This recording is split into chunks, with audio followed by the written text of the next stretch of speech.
Ini adalah bahaya serius yang dapat timbul di tubuh kalian ketika mengalami kecanduan pornografi dan melakukan masturbasi dalam jangka panjang. Saya akan menyampaikan apa saja sih fakta-fakta ilmiah dari dampak negatif akibat kecanduan pornografi ini. Harapannya, di akhir kalian bisa mendapatkan motivasi yang kuat untuk bisa mengurangi kecanduan pornografi. Saya Dr. Jeffrey Albarit Ribowo, spesialis andrologi, ahli reproduksi pria pertama di Banjarmasin, Kalimantan Selatan. Sebagai seorang dokter spesialis andrologi, saya menangani berbagai permasalahan kasus seksual. Salah satunya adalah permasalahan mengenai kecanduan pornografi juga masturbasi. Menonton pornografi dan melakukan masturbasi jika dilakukan dengan tahapan yang wajar sebetulnya relatif aman saja untuk kesehatan kita. Tetapi yang terjadi ketika kita kecanduan yang parah terhadap film-film pornografi, kemudian melakukan masturbasi, sebetulnya hal ini bisa saja mengakibatkan dampak buruk ke tubuh kita. Sayangnya banyak orang ya yang tidak sadar dengan dampak buruk dari kecanduan ini karena mereka menganggap kalau pornografi dan masturbasi itu merupakan hal yang lumrah untuk dilakukan. Tentu kita harus ingat segala sesuatu kalau sudah terlalu berlebihan, hal ini akan menimbulkan bahaya yang kurang baik untuk tubuh kita. Mulai dari fungsi otak, kinerja tubuh, hingga kesehatan fisik juga mental kita. Permasalahannya memang di era digital sekarang ini, kecanduan pornografi ini lebih sering ditemui karena untuk mengaksesnya itu relatif lebih mudah.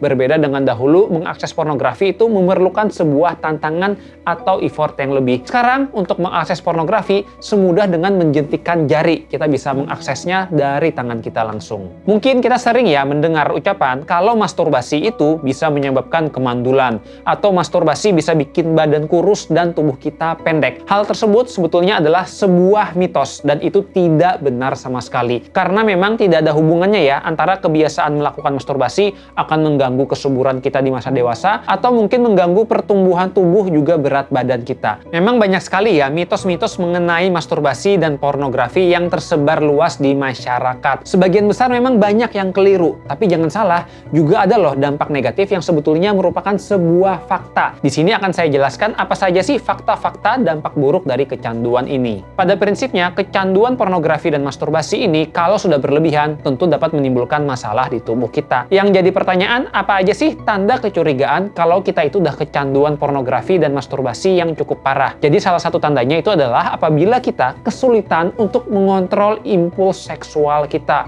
kemudian mengganggu produktivitas. Jadi misalnya ya kita sedang bekerja, tetapi pikiran kita selalu terbayang konten pornografi, ingin melakukan masturbasi sehingga kita tidak fokus untuk bekerja atau belajar. Hal ini sudah sebuah kecurigaan kalau kita mengidap kecanduan yang cukup berat. Belum lagi ya perasaan kita stres, rasa bersalah, cemas setiap kali melakukan masturbasi. Hal ini juga merupakan sebuah kendala di tubuh kita yang membuat diri kita menjadi semakin depresi dan menghindari bertemu orang banyak. Baik, sekarang kita langsung ya ke poin utama pembahasan. Ini dia 3 bahaya akibat kecanduan pornografi dan masturbasi di tubuh kita. Di akhir akan saya paparkan juga bagaimana solusi terbaiknya. Yang pertama, dampak buruk dari kecanduan pornografi ini diketahui bisa mempengaruhi struktur dan fungsi otak kita. Salah satu organ yang berperan penting di hidup kita untuk beraktivitas sehari-hari itu adalah otak kita, karena dia mengatur bagaimana tubuh kita bisa berfungsi dengan normal.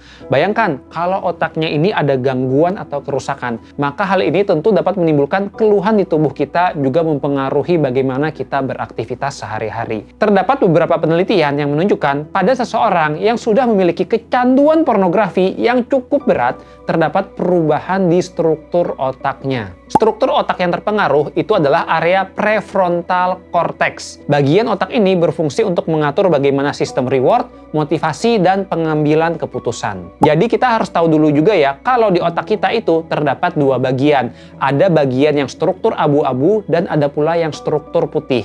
Pada pecandu pornografi yang berat, penelitian menunjukkan terdapat penurunan struktur abu-abu di area prefrontal cortex. Padahal sebetulnya struktur abu-abu ini berisi sel saraf dan bertugas untuk mentransmit informasi juga memori. Bayangkan ketika struktur abu-abu ini semakin mengecil di area prefrontal cortex kita atau bagian otak tersebut, maka yang terjadi adalah terdapat gangguan dalam fungsi otak kita, terutama untuk kita mengambil keputusan. Kita jadi sering mengambil keputusan yang salah, emosi kita menjadi tidak stabil, Kemudian juga kita menjadi mudah cemas dan sering tidak puas. Di samping itu juga ya, otak kita itu ketika menonton pornografi akan mengeluarkan zat yang namanya adalah dopamin. Dopamin ini akan keluar dalam jumlah yang cukup besar. Dia mengatur ya bagaimana sistem kepuasan tubuh kita. Permasalahannya, ketika kita menonton pornografi dalam jangka panjang, otak kita menjadi perlu dopamin yang lebih tinggi lagi agar dapat terpuaskan. Sehingga akhirnya kita sering merasa tidak puas dengan konten-konten pornografi yang ada. Kita selalu mencari yang lebih konten pornografi yang ekstrim agar dapat memanjakan dopamin lebih banyak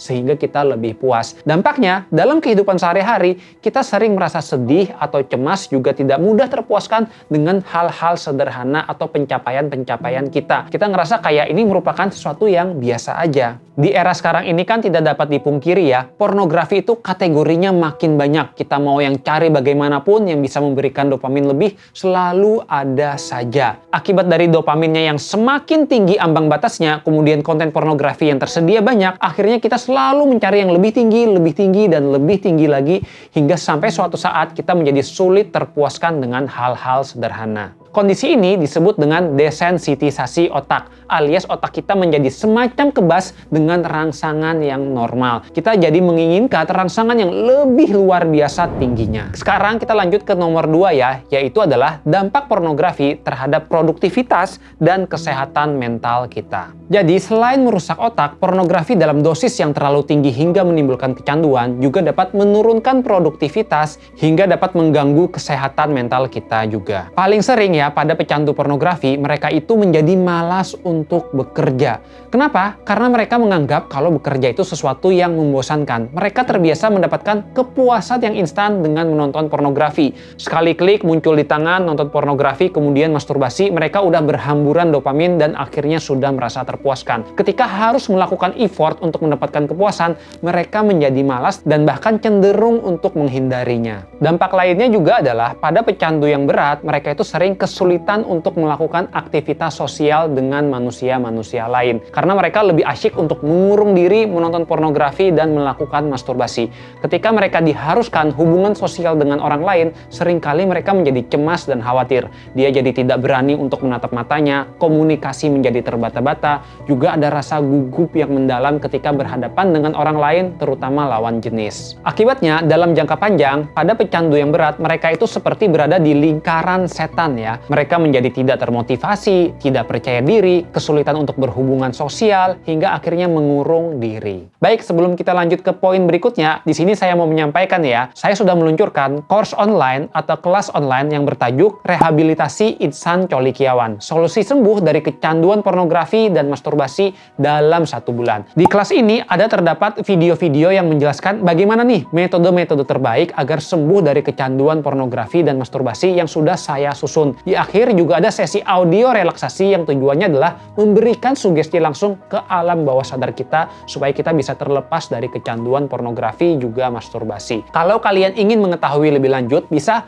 klik link di bawah ini atau cek linknya di deskripsi video. Sekarang kita lanjut ya ke dampak buruk pornografi yang ketiga, yaitu adalah dapat timbul gangguan pada fungsi seksual. Sebetulnya ketika ditanya, apakah kalau kita melakukan masturbasi dapat menyebabkan terjadinya impotensi? Jawabannya adalah tidak. Tetapi bisa saja loh timbul dampak secara tidak langsung akibat menonton pornografi yang kemudian dapat menyebabkan gangguan fungsi ereksi alias penyakit impotensi. Terdapat sebuah kondisi medis ya yang namanya itu adalah porn-induced erectile dysfunction alias disfungsi ereksi diakibatkan menonton pornografi. Kok bisa hal ini terjadi? Jadi pada pecandu pornografi yang berat, mereka itu karena memerlukan stimulasi yang tinggi, alhasil ketika berhubungan dengan pasangan, dia nganggap kalau rangsangan dari pasangannya itu tidak sesempurna dari yang dia dapatkan di pornografi.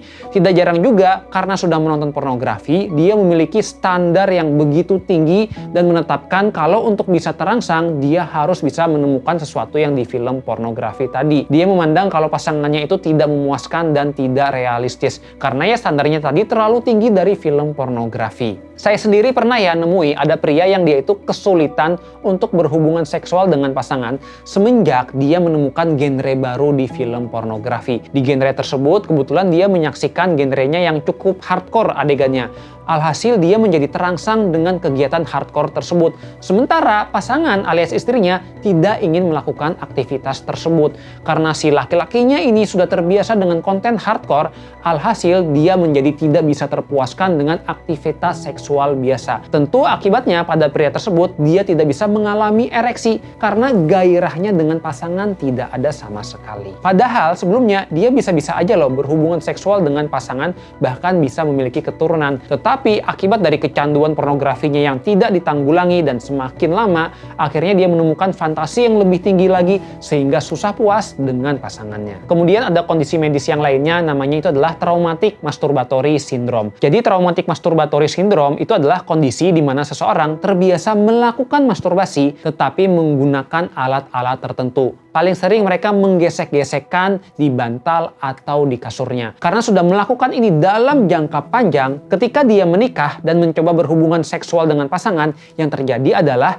dia sulit untuk merasakan kepuasan. Karena dia biasa mendapatkan kepuasan dengan menggesek penisnya ke bantal atau kasurnya. Sehingga bukan tidak mungkin pada pasangan tersebut mereka kesulitan untuk berhubungan seksual dan timbul kendala. Ada pula ya kondisi yang namanya adalah dead grip syndrome. Dead grip syndrome ini biasanya pada seorang pria karena terbiasa melakukan masturbasi, dia lebih nyaman untuk bisa mencapai kepuasan dan orgasme dengan tangannya sendiri. Karena dengan tangan ini kita bisa mengatur langsung ya bagaimana kecepatannya. Kita pengen kecepatan yang ekstrim, bagaimana tekanannya. Sementara saat berhubungan seksual dengan pasangan, dia ngerasa nggak bisa memuaskan seperti yang ia dapatkan di tangannya. Pada pasangan dia ngerasa nggak bisa buru-buru terlalu cepat, kemudian dia merasa tekanannya beda. Alhasil, dia kesulitan pula untuk mencapai ereksi yang optimal dan kepuasan dengan pasangan saat berhubungan seksual dan bukan tidak mungkin lebih memilih untuk melakukan masturbasi. Baik, itu tadi adalah bahaya dari kecanduan pornografi dan masturbasi. Sekarang pertanyaannya, bagaimana nih cara terbaik untuk menanggulangi kecanduan tersebut? Saya paham sekali ya, hal ini sering menjadi kendala karena banyak pecandu yang sebetulnya ingin sembuh tetapi selalu kesulitan karena belum menemukan metode yang tepat bagaimana sembuh dari kecanduan. Sebetulnya kalau kita tahu bagaimana metode yang tepat, sangat mungkin kecanduan pornografi ini dapat kita tanggulangi. Ada berbagai teknik dan metode untuk bisa kita mengurangi kecanduan pornografi dan saya sendiri sering mengajarkan ke pasien-pasiennya. Kalau kalian ingin menyaksikan apa saja sih contoh teknik yang saya terapkan kepada pasien-pasien, kalian bisa menyaksikan video saya yang berikut ini. Karena di sini saya membagikan ya, ada 3 metode yang terbukti ilmiah ampuh untuk mengurangi kecanduan pornografi dan masturbasi. Kalau ingin menyaksikannya, silahkan klik link videonya.